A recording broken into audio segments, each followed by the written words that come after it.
Okay, so we're just going to do another example of synthetic division. We only did one, right? We didn't do this one yesterday? We stopped No, because that one's negative. We didn't do a negative one. So, I'm still gonna watch your video. okay, so we got coefficients. You're going to write all those down first. So if you don't see a coefficient, it's 1. And then make sure if it says minus that you're writing down negative. So negative 14, 51, and negative 54.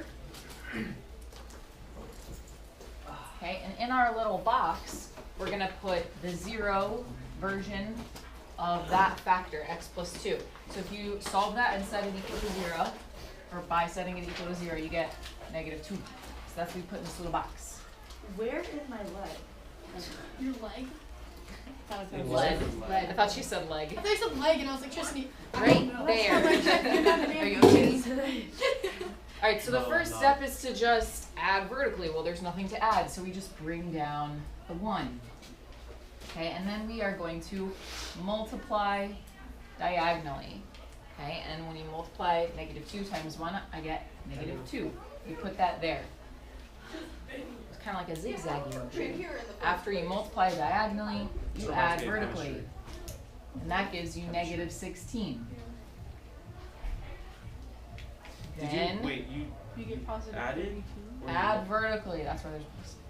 Hold up. That's weird. After adding vertically, you multiply diagonally. And you get positive 32. I like when the numbers get big, you know? Put that here. Oh my god, it's 83 times 2. And then you add vertically, and you get 83. And then you multiply diagonally. Is it like 166? Yes. Negative, right? Negative 166. And, oh man, I used the wrong color. It's 220.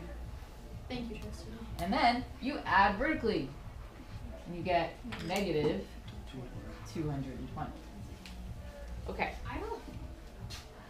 It's just weird to me. That's So just how we math. if I were to draw arrows towards everything, This is also how we English now. it goes down this way, down this way, right? Down this way, down this way, down this way. Is I guess, and then it goes like Oh my this. god, that looks like a So it lambda. goes down, multiply, and Like then you a put it inverted here, lambda? and then down, Like at a different degree Oh, and of multiply. angle.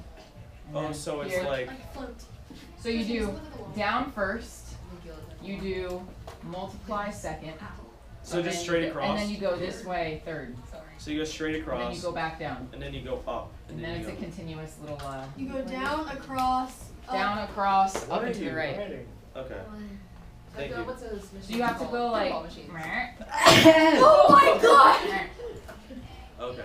Yay! Someone's learning Why from did me that now. scare me so much? Oh, that makes sense. because you have to go backwards and Yeah, then if you forward, were- so it's kind of like hard to draw arrows. All right, so these are the coefficients of the depressed polynomial. The depressed polynomial, in this case, because we took a cubic and divided by a linear, we are going to get a quadratic. Okay, so the 1 is representing the coefficient of the quadratic term. The negative 16 is the coefficient of the linear term, and the 83 is the constant. So what does that make this? The remainder. This is the remainder. Ew. So because it's negative, I'm going to write minus 220 over x plus 2, which is the factor we divided by. Is there ever gonna be like a question where it's like, so like you know how it's like x plus 2 and you go like with negative 2 over that little corner? Is there gonna be a number where it's like longer than that and that's when you do only So use when we do division? synthetic division, it's a shorter way of doing like simple division, so it's always going to be like a linear factor there, so like no. In some situations, like in the distant future when we do like sections 5 and 6, not distant, near future, sorry, we'll put like fractions in there. Yeah. But other than that, it's never going to be like an x squared or anything like that. For those, we would use long division, not synthetic division. Okay. So synthetic division is what we're going to use for like when we're dividing by simple linear binomials, basically. Yeah. I need to take these now. Another one. So you're going to bring down the 1. Actually, I'm confused. 1 times 7 is 7, and then you add, and you get 7. 7 times 7 is 49, and then you add, and you get negative 8. Negative 8 times 7 is negative 56, and so we get a remainder of 0. So our depressed polynomial is x squared plus 7x minus 8. So that's all it's asking for. What I had you do is go a step farther. So later on in sections 5 and 6, we're going to be solving these.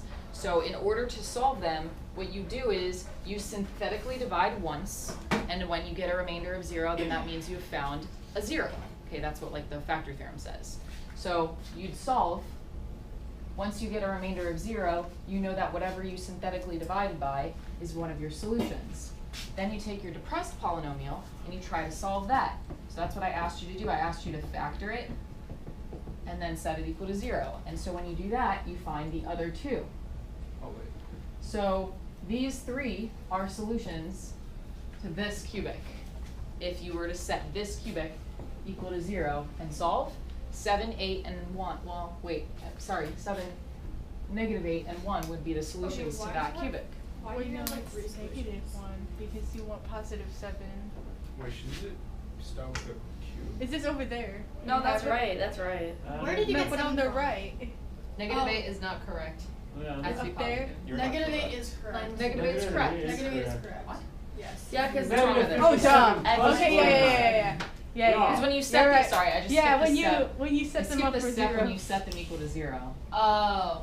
Here you go. Yeah, I had that on my paper. I don't know why. Like I that. was like, So one of the What? solutions is the x minus Oh, we 7 have to equals set 0? them to 0? That's one of the Yeah. solutions? Okay, that's what, okay, Yeah, I was okay. looking Yeah, at yeah. I don't Because, know. so if you do It's synthetic under division factor with it and you get a remainder of 0, then that means it's a solution had you set it equal to 0. Wait, do you start with the Okay. cubed or do you start with? You'll look So more we did x minus synthetic 7. division once Yeah. with 7. I didn't put it either. We got a remainder of 0. Yeah. That means that x minus 7 is a factor of that cubic.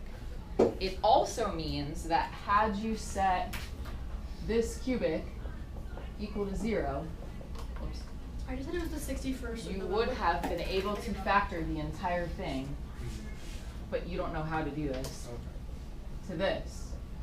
So when we did synthetic division with 7 and got 0, it means it's a factor. Okay, then when we found our depressed polynomial, the quotient, we got this, which factors to this. Okay. So these are the three factors of this cubic, which means when we set each of those factors equal to 0, we'd get the three solutions to the cubic had we set it equal to 0. And that's what we'll be doing in the next couple sections. So that's what synthetic division is like helpful for. Another thing synthetic division is helpful for is Substitution? we do like a process that we call synthetic substitution, and we use the remainder theorem, which you need to know. The remainder theorem to find that. So the remainder theorem says that if you plug in a number into a function, you get a number, right? Like when you plug in like 2 into a function, you're going to get a number. If that is that number that you get after plugging it in is going to be the remainder achieved from taking the function and dividing by the factor x minus a. So for example, if we take this polynomial function and divide it by x minus 3, we're going to get a remainder. And that remainder is p of 3. So it would be the same thing as if we were to just take 3 and plug it in like this.